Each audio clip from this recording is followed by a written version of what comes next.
Mazuma TV back in the building, man. What's going on, y'all? Shout out to Mazuma Nation. Shout out to the Mazuma Mob. We in the building as always, man. Back at y'all with another video. There's some things that I wanted to speak on. I had a lot of people leaving comments on my YouTube. Got a lot of DMs, more DMs than comments in all honesty, about something that Leonard Ellerbe had put out during an interview with Fight Hub, I believe, man. Shout out to Fight Hub. If it wasn't them, my apologies, man. Y'all could just leave a comment and I'll correct myself in the comment section. But it was an interview that I guess Leonard Ellerbe had been doing because he was around for the press conference with Tim Tszyu and Keith Thurman, along with Rolly Romero and Isaac Cruz. You know what I'm saying? He promotes Rolly Romero with Mayweather Promotions, of course. So, of course, he had his business being there. And I guess they had asked him about the whole situation with Gervonta Davis and Devin Haney. And I didn't get to see the full video, but this clip that I had saw, in all honesty, I felt like it didn't really need context because it was pretty clear in what he was saying.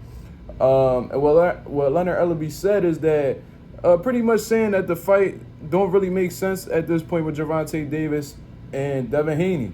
You feel what I'm saying? Now, this is something that isn't new. You know what I mean? It's been pretty clear that Gervonta Davis and Leonard and his handlers have a blueprint that they're trying to follow, and they don't feel like Devin Haney matches that blueprint that they're trying to explore at this moment. It's pretty clear. Like, it's evident. You could tell by how the way they move. You can see how persistent Devin Haney has been and adamant he's been about wanting to fight with Gervonta Davis. And it's been pretty clear that they're not looking in Devin Haney's direction. But regardless, Leonard Ellerbe has said that Devin Haney and Gervonta Davis aren't even in the same weight class. You know what I'm saying? He's saying they're not even in the same weight class.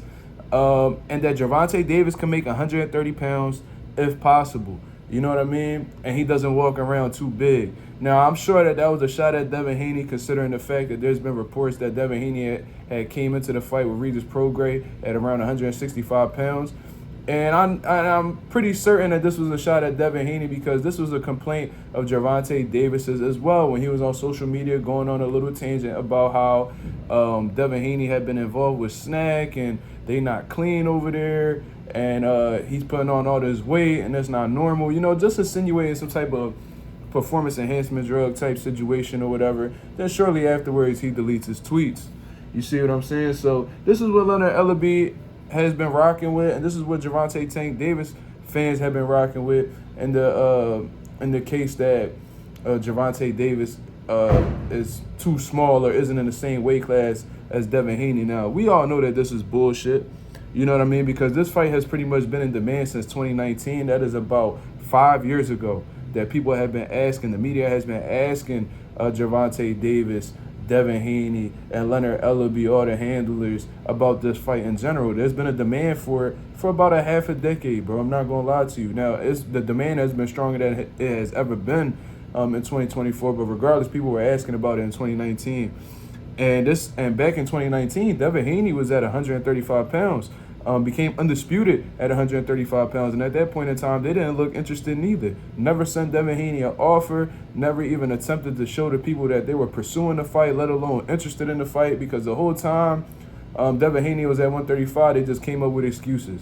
You know what I mean? They're the A side, they call all the shots, and we're not going to pay Devin Haney what he's looking for, blah, blah, blah. You know what I'm saying? Meanwhile, they fighting guys that bring a lot less to the table than Devin Haney. This is something that I've been constantly repeating. And there's people on here that's telling me that I'm being repetitive. But at the same time, it's like sometimes you got to be repetitive. You know what I mean? To stay on people's neck. You know what I mean? To hold people accountable. Because I'm sick of just letting people slide at the end of the day. You know what I mean? There's a lot of fighters out here that get away with a lot of bullshit. We see how the way Canelo moving. We see how the way Keith Thurman moving. We see how a lot of these clowns move in the sport of boxing.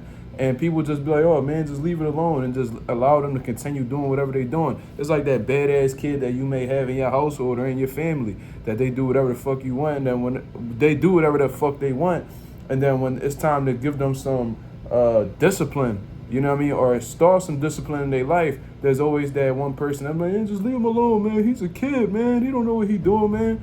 And then you fall, and then that person may fall back as a result of that, and the kid continues to do whatever they do and even get worse in terms of their behavior as they continue to go on. That's how these boxers move. You don't hold them accountable, they'll step all over you. You know what I mean? So this is the little thing that they going with. You know what I mean? Devin Haney's too big, Gervonta's too small, blah blah blah. But Gervonta Davis even said in a tweet that the weight would not matter with Devin Haney. If this man's so pillow fisted that y'all claim him to be, if you claim you rocked this man in a sparring session before, had him knocked out on his feet, if y'all saying that, I beat up on Sean Porter, who was well over 47, so why would I have trouble with Devin Haney? Like Devin Haney's not a threat at all. Then why are y'all bringing up weight being an issue going into this fight? Why are y'all bringing up the idea of Devin Haney being too big? Why are y'all bringing up the idea of Gervonta Davis being too small? Because y'all obviously see an advantage that Devin Haney has over Gervonta Davis that worries you guys. That's the reality of the situation, because if that wasn't the reality, that would never be brought up in the first place. Now, let's take it back to when they were both at 135 pounds. I don't know if you guys knew, but there was a point in time where Gervonta Davis was the WBA regular champion after knocking out Rolly Romero, right? Meanwhile, Devin Haney had the full status title. You know what I mean? He was the full status champion, WBA super champion. You see what I'm saying? At lightweight. So Gervonta Davis had the smaller belt, you know what I mean? Devin Haney had the full status belt. So there was a point in time where Devin Haney and his team had reached out to the WBA and was like, yo, could you make Gervonta Davis my mandatory? You see what I'm saying? Like, is there a way where you could make him, you know what I mean? You could mandate him to fight me or whatever. And the WBA had went over to Gervonta Davis to ask for that fight. Leonard, Ellerbe, and everybody else in Gervonta Davis' team pretty much stood up to the WBA like, oh, y'all ain't going to tell us what to do. We the shot callers. You know what I'm saying? And Leonard Ellerbe said it in an interview. He said, bro, we call all the shots. Don't nobody make us do nothing. You know what I mean? We the champions at the end of the day. We move however the hell we want to move. So they pretty much told the WBA that shit like, yo, we don't need this belt, bro. You about to tell us what we need to do, bro. We'll give up this belt. We don't need this belt. So as a result, man, the WBA pretty much got shook. You know what I mean? They were shook from that response, and they didn't want to lose that. They didn't want to lose that sanctioning fee from Gervonta Davis, so they fell back. You know what I mean? They turned their back. You know what I mean? They cowered. They showed cowardice. You see what I'm saying? They tucked their tail and they just continue moving.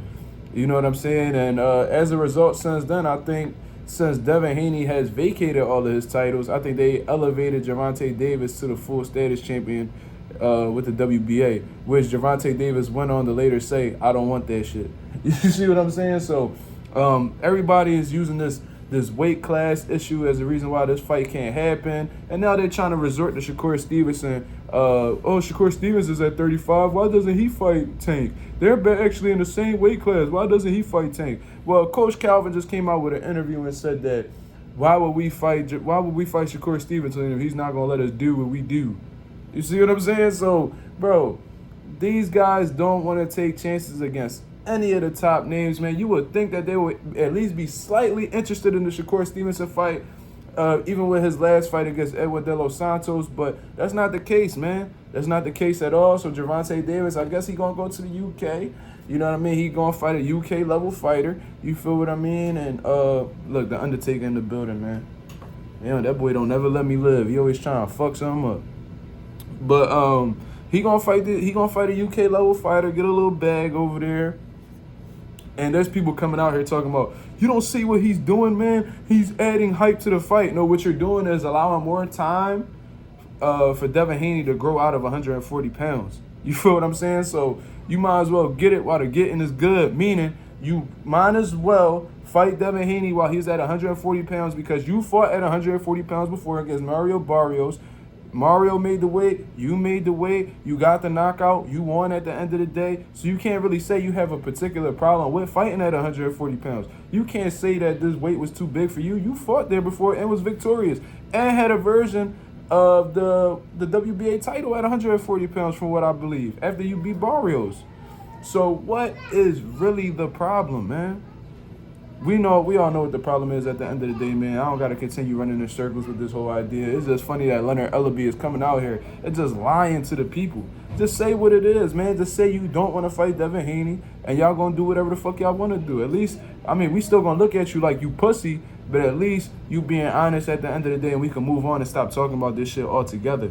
But that's my whole take on this situation, man. Y'all let me know what y'all think. This Mazuma TV. Thank you very much for tuning in. I'm out of here, man. Peace.